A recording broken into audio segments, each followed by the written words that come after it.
Alright, I'm here with a very updated version of my wolf build. It's way tankier, it does way more damage. Let's, without further ado, jump into a map, just show up a bit of the clear. But very tanky, I can handle all the game's content with ease. I've probably got to the stage now where I've min-maxed it about as far as I care to, and there's not a lot of meaning in min-maxing it anymore, really. Nature takes what's owed. I need more time for that. Wild spawn. Typical sort of wolf build. Just periodically cast with a blessing. Pretty much all you need to use is pounce, lunar assault, pounce, lunar assault. Everything just dies and explodes. Not already yet.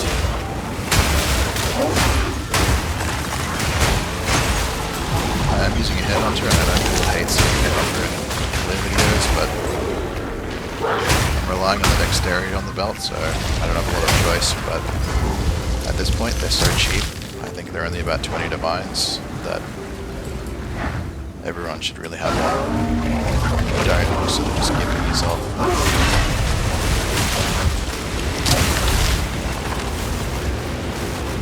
Where's the boss?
That's a fight.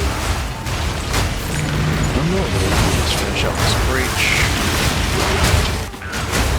Move on. I need more time for that.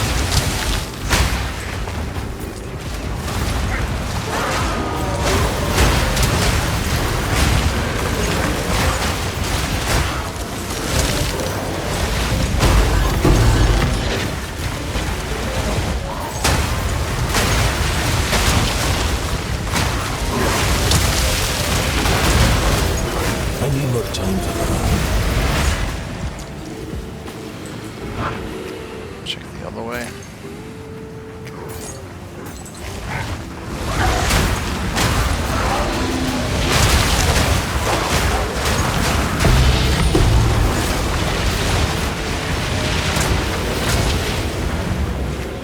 Alright, get the splinters. Let's get out of here. Let's go run a quick Uber Arbiter just to show you that it's pretty much got all the content on lockdown. It's the wrong one.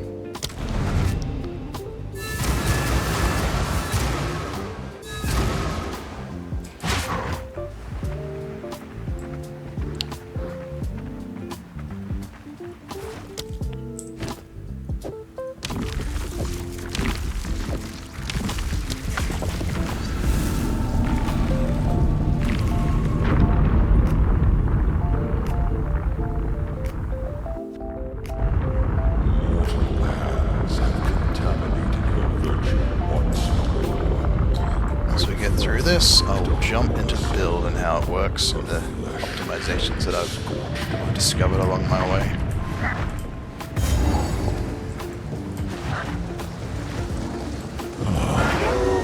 You are too late.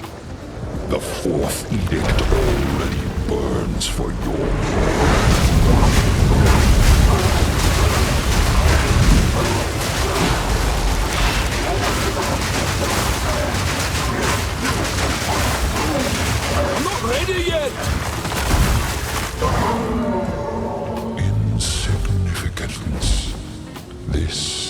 is the legacy of humanity.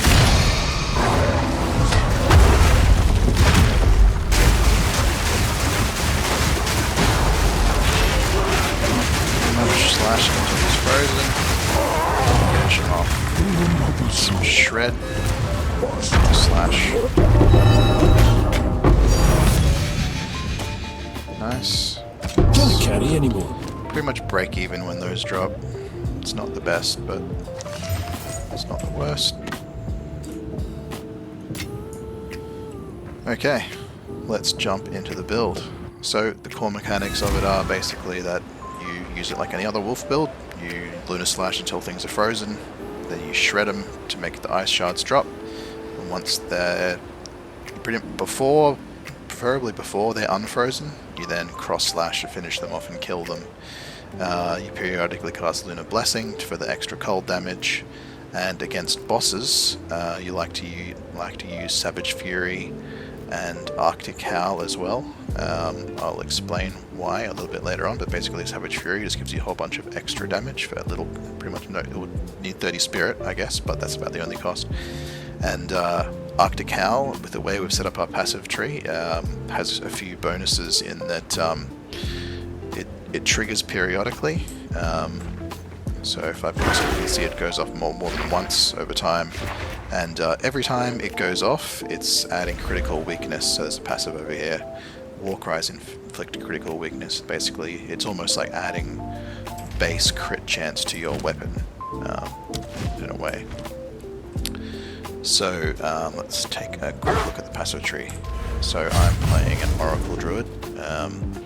I think everyone's more or less unilaterally agreed that it's the better of the Ascendancies for Druid, just because it's way more flexible with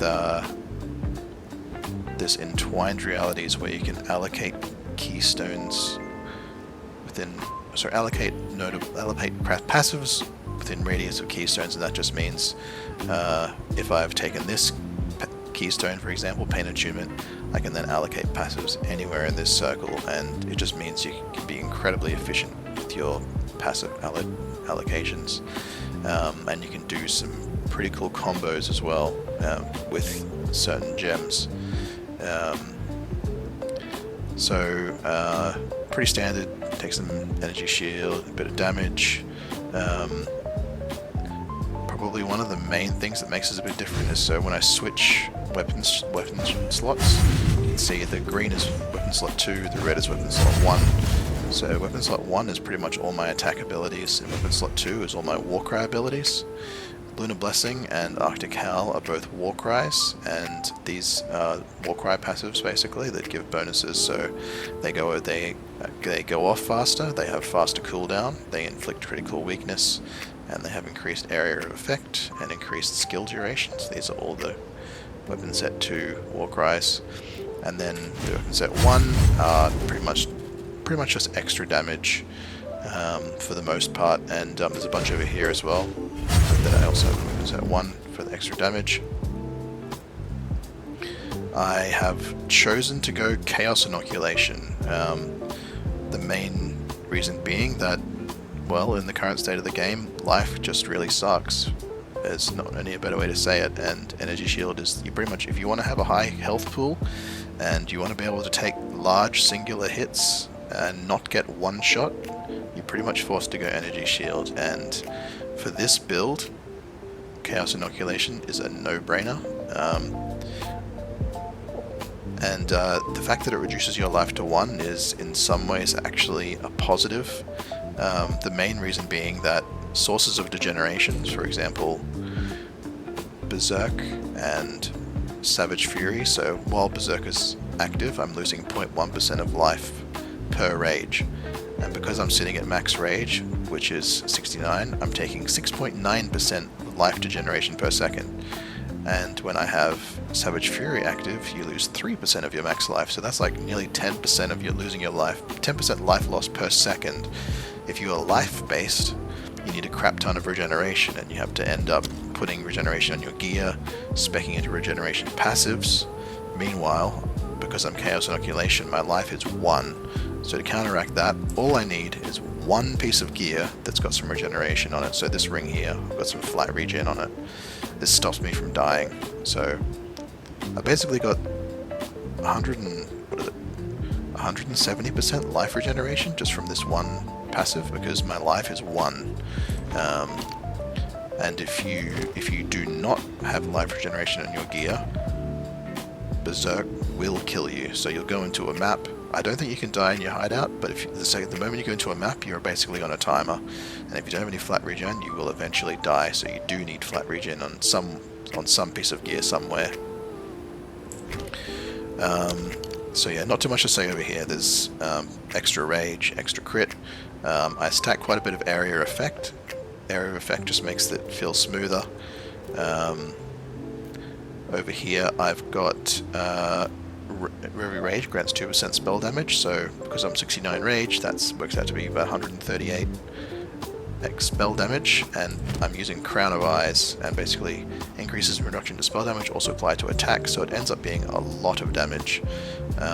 So if I open up my passive tree, my shred is, so my skill tree, I can see my shred is at 299k. If I take off Crown of Eyes, that drops to almost halves my damage, so it is a huge amount of damage. It may also be that when I take that off it might be messing up other stuff as well, but either way, it's a lot of damage. Just take my word for it. So my jewels, which are I guess sort of part of the passive tree, I've got a pretty standard, just about everyone and every man and his dog is running a Heart of the Well. You want to go for things like extra cold, extra fire, extra lightning, extra chaos, crit damage bonus, attack speed.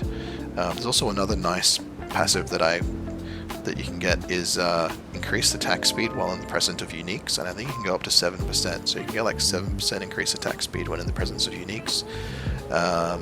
Increased energy shield from body armor is also another nice one if you can get on it. Things to that effect. As far as normal jewels go, the stats you generally want to go for, that's not the best example, are something like increased energy shield, increased crit damage bonus, magnitude of ailments you inflict, skills can be bead while shapeshifted, and on my gem down here you might have seen I've just got 2% of mana on kill, mainly because I'm not running mana remnants. A lot of people are running mana remnants, and if you're struggling with maintaining your mana, that can be a good solution. My main solution for mana is so there's a belt you can get. Let's see if I can find it. I've got it in here. Oh, there it was. So this one, Wastegate. Life and mana flasks can be equipped in either slot. Basically, when you equip this belt, you can put mana flasks in the life slot, and I've got Laviangas, and it's I think it's a bug, but basically this gives me extra mana regen. So if I go onto my passive page, you can see my mana recovery per second is 102, and part of that is because this flask is always active, and then you just have another mana flask in your offhand, in your mana flask slot, sorry, and also some mana regen on a ring, so physical attack is leached as mana, and that coupled with recover mana on kill, and mana is pretty much a non-issue on maps. Against bosses you may have to push a flask, but it's not a big deal.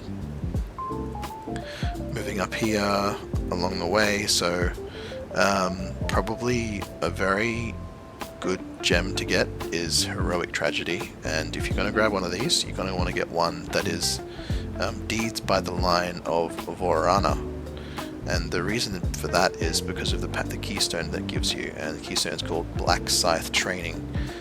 You gain no inherent bonus from strength, which, because we're Chaos Inoculation, it doesn't matter. Strength only gives you extra life, 2 life per strength, but instead now we're getting 1% energy shield per 2 strength, and because we've got nearly 300 strength, that's giving us somewhere in the area of 140% increased energy shield.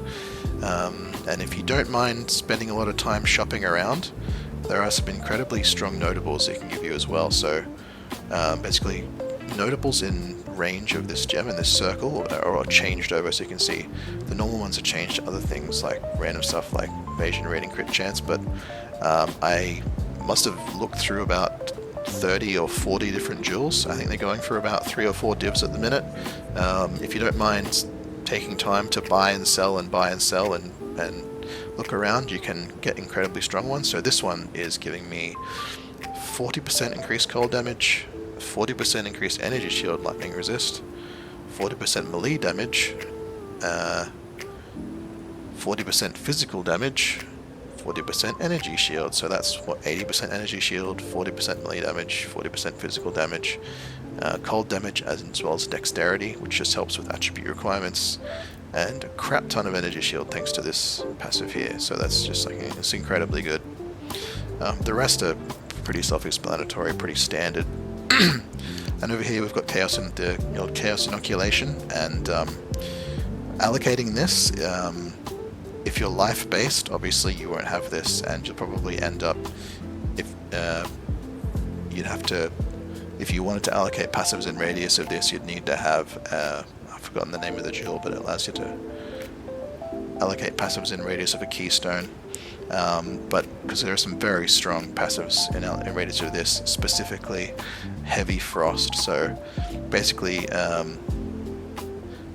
this in combined with the Rakiatas on Lunar Assault basically means that you're pretty much ignoring enemies' resistance. So once your enemy is frozen, their resistance goes to 0, which is incredibly strong, especially against Pinnacle bosses who have high base elemental resistance. And pretty much Rakiatas makes their resistance go negative because it inverts it. So you're swiping at them with Lunar Assault, their resistances are inverted, then they're frozen and their resistance is at 0, and you're able to unleash your other abilities pretty much at the full capability. This is just more freeze build-up, hits against frozen enemies, and this one also is also quite well, so pretty much all the enemies you're hitting are always going to be chilled, and thanks to some combinations of gems we have in our gem skills, they're going to be shocked as well if they're a boss, so you just get a lot of extra physical. Bit of crit bonus, and these two up here, so the really nice thing about this entwined paths is that you can just skip all these crappy little nodes and go straight for the good ones. So this and this pretty much solves your, for the most part, getting stunned by little hits or getting frozen or shocked or ignited, because we've got such a high base energy shield that 30% resistance is pretty much enough. That combined with charms, so I've got a stun charm and a freeze charm, because I found that even when you are life based, just having like not having these is like almost not an option, because like even though it happens, like your stun and freeze happens very infrequently when you have a high amount of life or armor or whatever, it does still happen in some situations and it does still get you killed.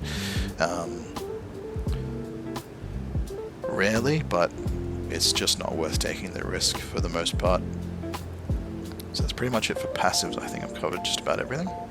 Oh, the only one worth mentioning is that inevitable critical, so you are always critting, and this is important for a couple of different reasons, namely on pounce, so you can socket. For some reason I've got nothing socketed there. I should really put something in there. But things like blazing critical, when you crit, and you're critting all the time, so your pounce is always going to give you this 15% damage as extra fire for 5 seconds when you crit, and it is always going to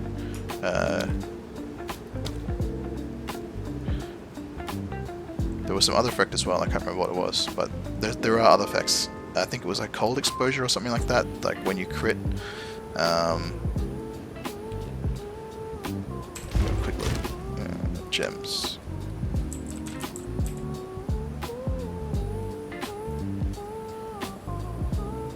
Yeah, here we are. I should use this. Cold exposure. Don't know why I don't have that. I might have it somewhere else in my gear, I can't remember. Bad memory. Anyway, when you crit, you expose them, which is very good because it reduces their cold resistance. So minus 20 or -10 if they're unique. But you know, I think it counts in addition to penetration, so it's kind of like a more multiplier, like a 10% more damage against unique multiplier. Yeah, that's pretty much for the passive tree. Oh, and the other one was the other reason why it's super good is Garo-Khan's Resolve. This is a complicated to understand gem, but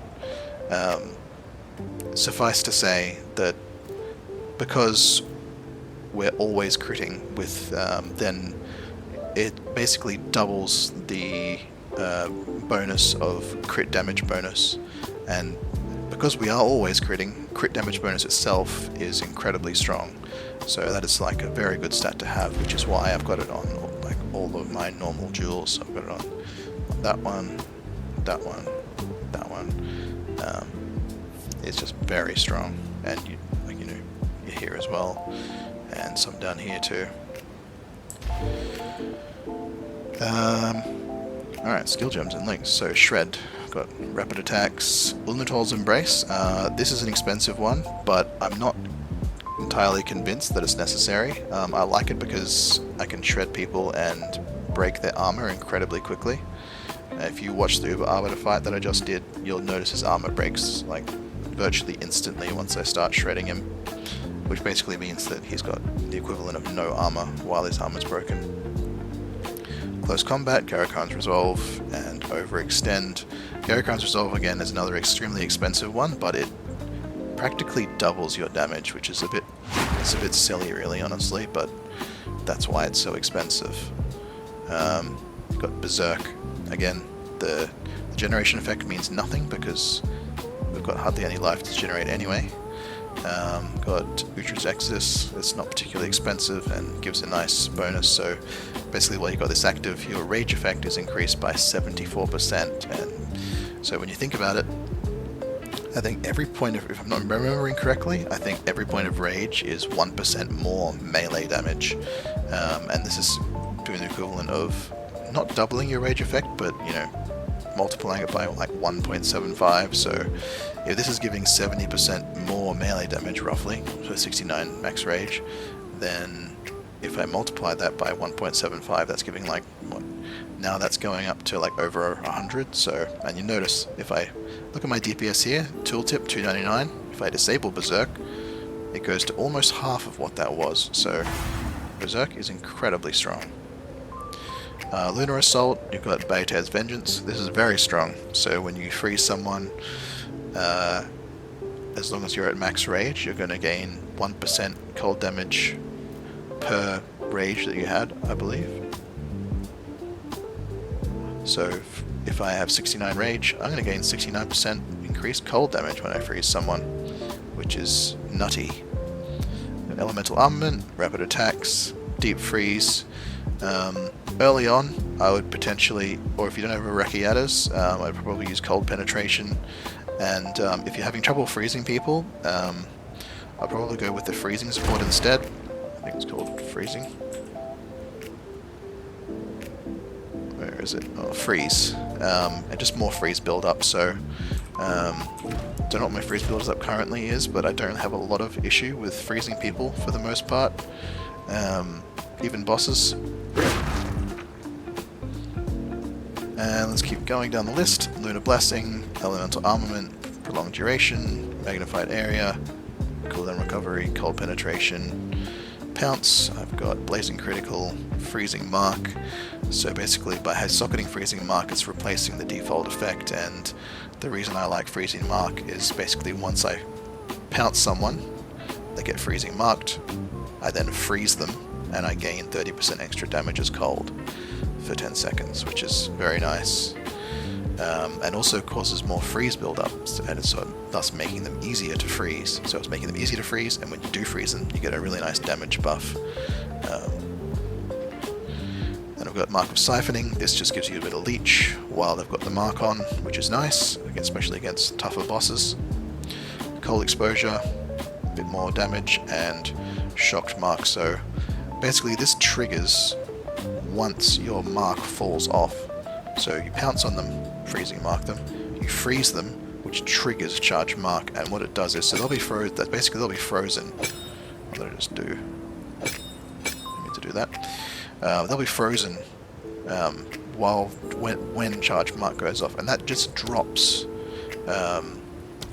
This drops Shocked Ground, and Shocked Ground is incredibly strong.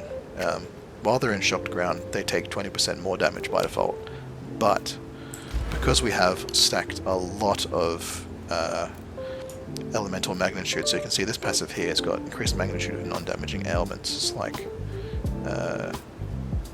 shock. Takes 20% increased damage, and we've got it also went out gems as well. Increased magnitude of ailments you inflict. So it just gives us a lot of extra damage from that, from shock, which is quite nice. Where are we?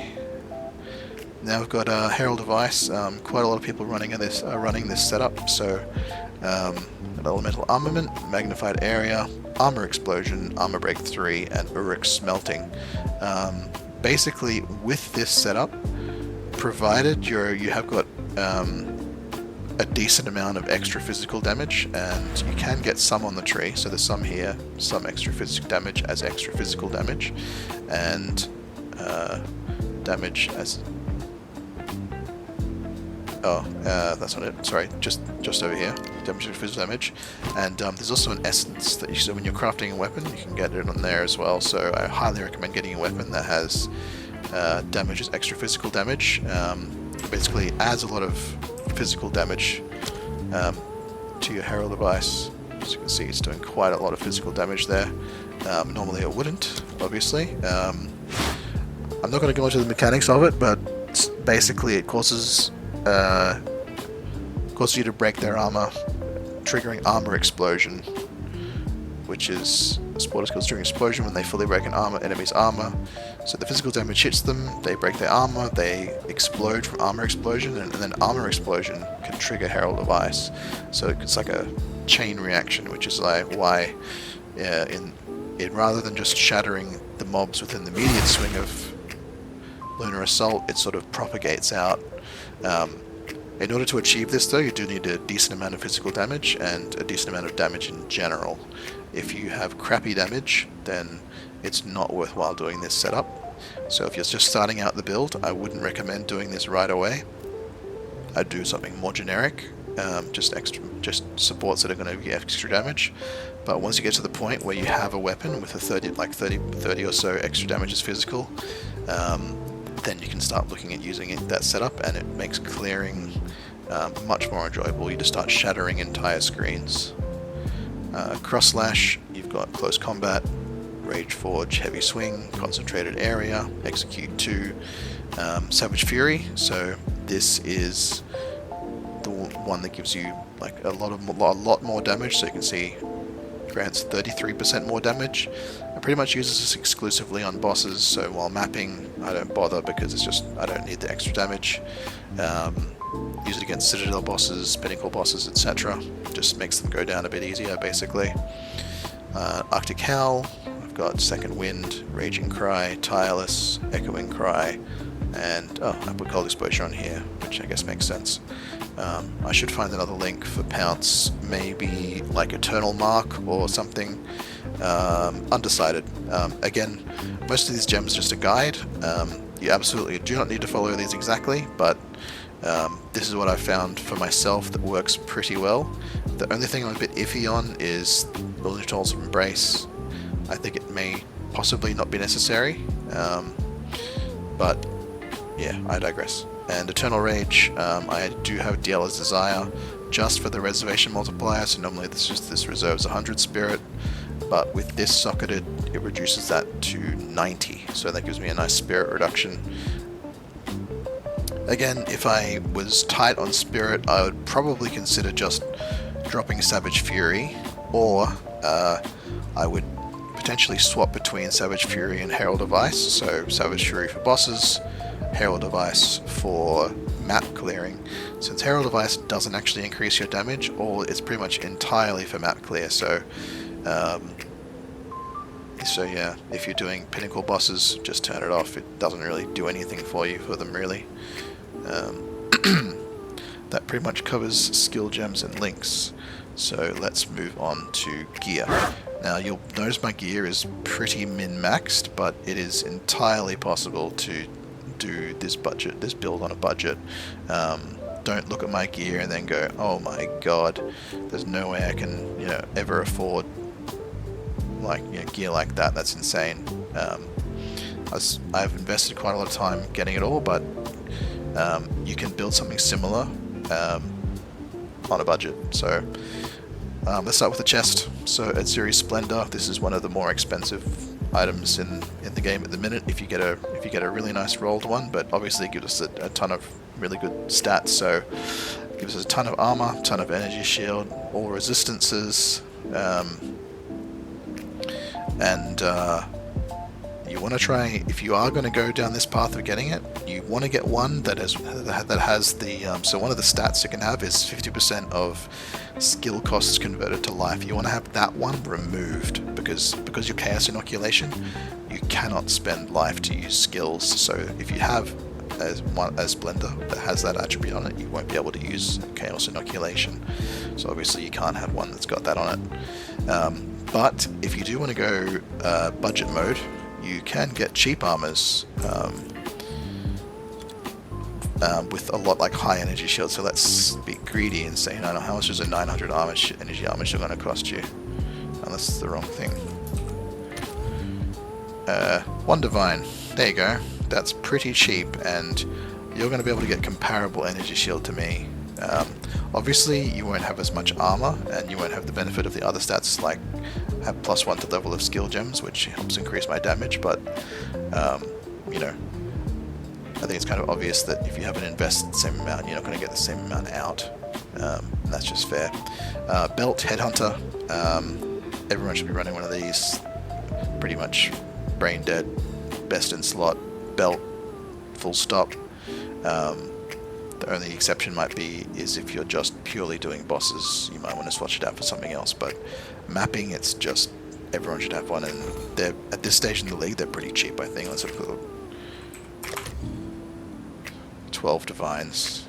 Anyone should be able to afford that. You know, play the game for a couple of hours, you'll be able to get 12 divines, no problem. Gloves. So a lot of people are running these Grand Machetes, and these are like very strong gloves. Obviously, you can freeze people at 50% build up, and then they take 20% more damage, and that is pretty amazing, honestly. I've opted for these purely for the life leech. So one of the things that plagues these wolf builds is that most of them are life based, and because they're life based, they just die to big hits, really, I guess is the main downside.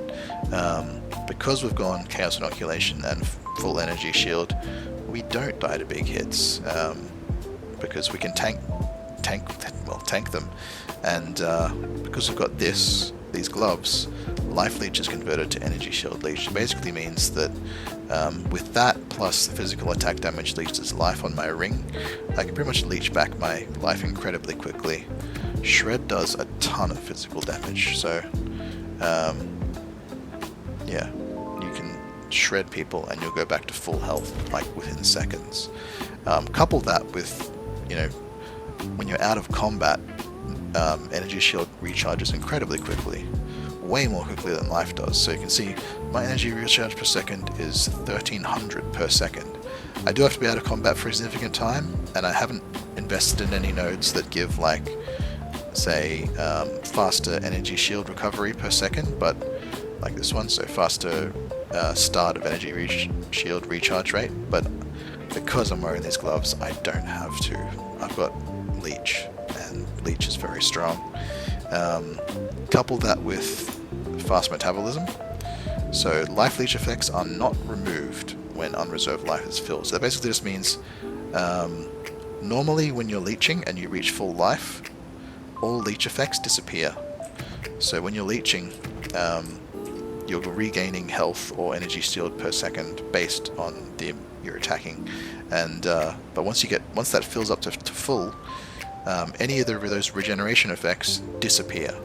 However, because I've got fast metabolism, I basically keep them around. So if I get to full and then I take another hit afterwards and I still had leech left over, my shield's going to go back up to full again, which can be quite strong in things where it can get a bit dicey, things like Simulacrum or against a tough boss that's dealing out tons of damage. It just means you're going to be able to like keep your leech maxed out.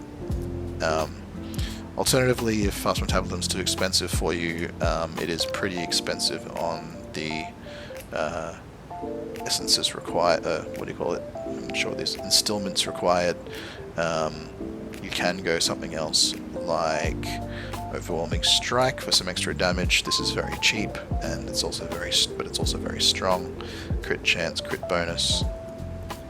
That's like the popular one. There are tons of extra things you can choose that are just as valid, but I like not dying, so fast metabolism was my choice for that one there. Alright, so I've talked about the body armor, belt, gloves, rings.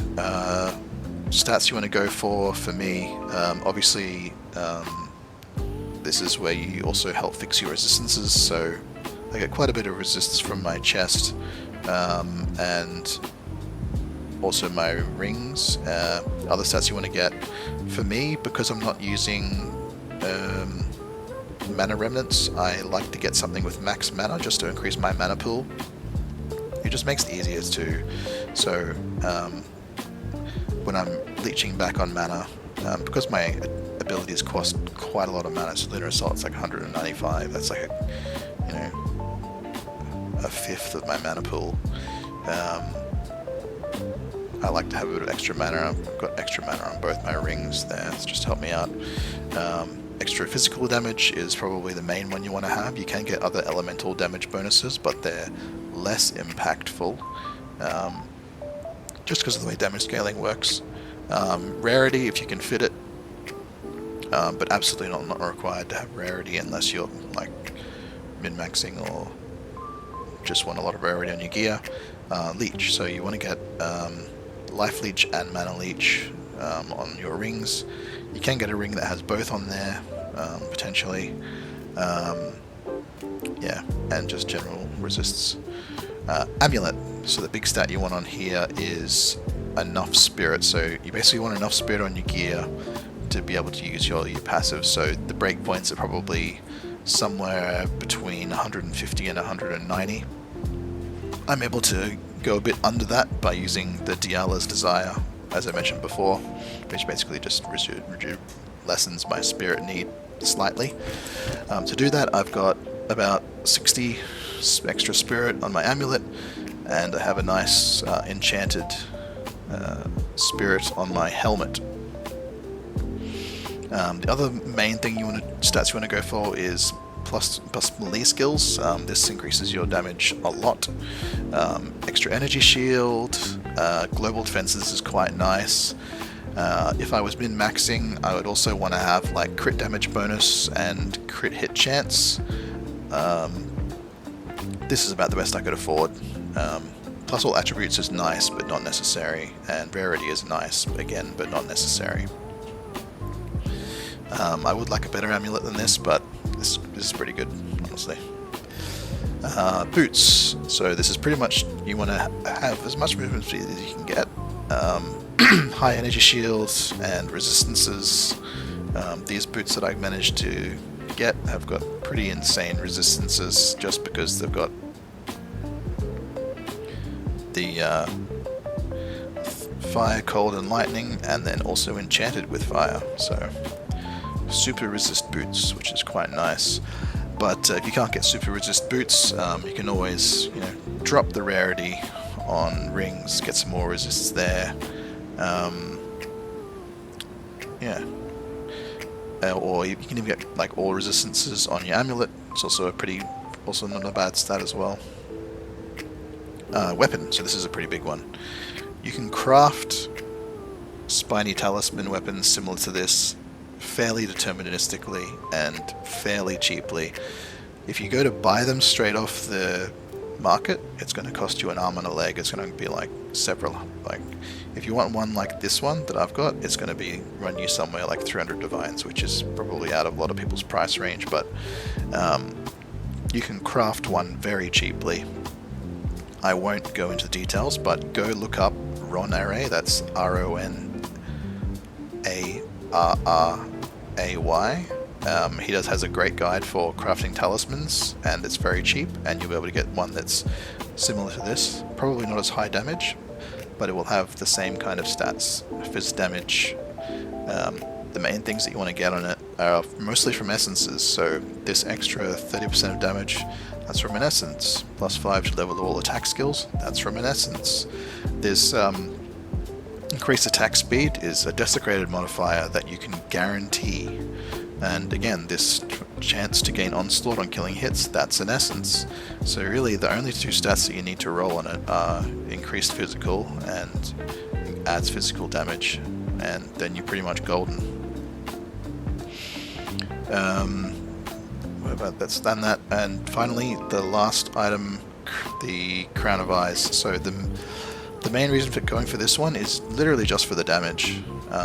It gives you a ton of damage, and if you want to go a more defensive option, you can just go like a generic energy shield helmet, and you can get, you can easily buy helmets that have, let's go have a quick look.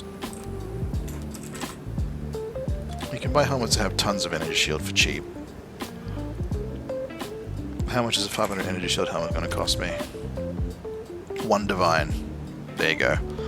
That's going to give you an insane amount of effective health, but my reason for choosing this is because there are tons of these Crown of Eyes on the market, and everyone are corrupting them, and you can get some really nice enchantments, in this case Spirit, and also the fact that it gives plus attributes, which is nice to help out with attribute requirements a bit, but mainly it's just the extra damage, spell damage applies to attacks, which combined with this note over here gives a ton of damage. And if you don't want to go through this passive line here that gives increased energy shield, I went through here just because I really don't need the extra damage, but you can go along this line along the bottom, and you can see these nodes give spell damage and attack damage, and obviously all that, if you're wearing Crown of Eyes, all that spell damage is just going to be extra damage, which is nice and juicy. That covers it for gear pretty much. As far as defenses, you're mainly relying on your energy shield, and combined with leech from your ring and these gloves converting to leech.